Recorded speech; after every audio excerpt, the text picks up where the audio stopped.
Shalom, saudara dan saudari yang terkasih dalam Tuhan kita Yesus Kristus.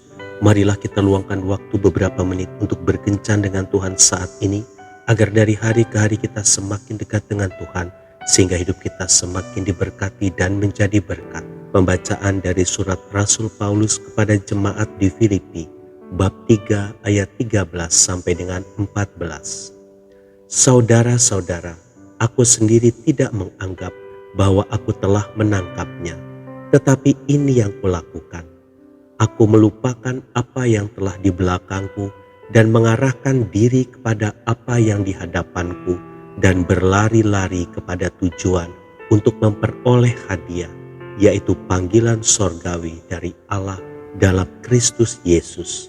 Demikianlah sabda Tuhan, syukur kepada Allah.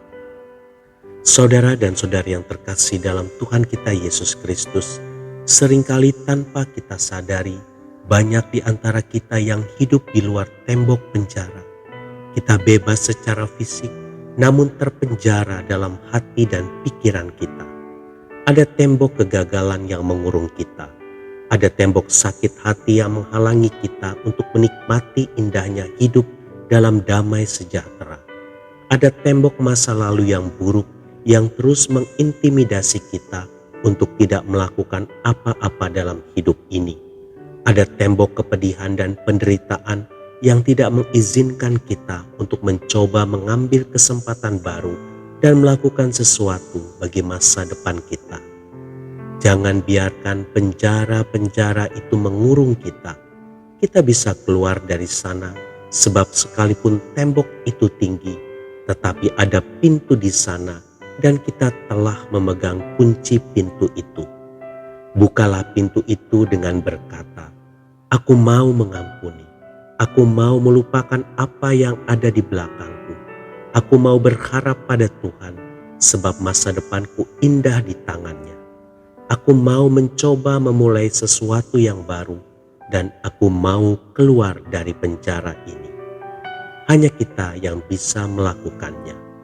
Saudara dan saudari yang terkasih dalam Tuhan kita Yesus Kristus, kita memang bukan orang yang sempurna. Kita merasakan sakit ketika ada orang yang menyakiti kita. Kita merasakan takut ketika masalah yang kita hadapi belum juga selesai. Kita merasakan khawatir dan hampir hilang harapan ketika kita mengalami kegagalan. Kita merasa minder dan takut ketika kita ingat kembali masa lalu kita yang buruk. Dengan diri kita yang seperti ini, siapakah orang yang mau menerima kita? Pemikiran itu menjadi benar jika orang yang menilai kita itu adalah manusia.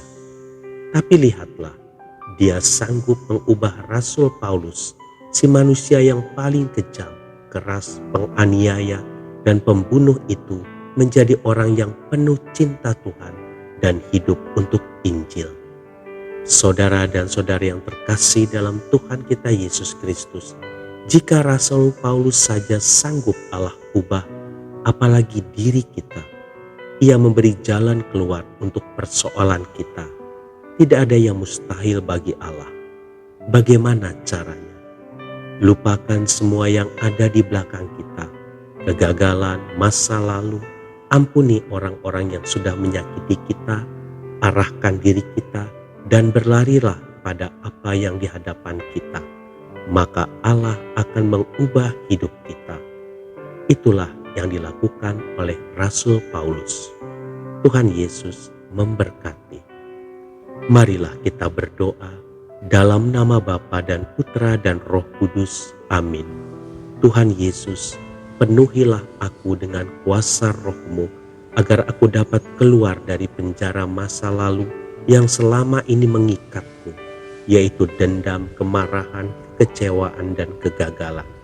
Bebaskan aku dari semua itu, agar aku dapat menjadi pribadi yang merdeka untuk memulai hidup baru bersama dengan kasih-Mu. Amin. Dalam nama Bapa dan Putra dan Roh Kudus. Amin.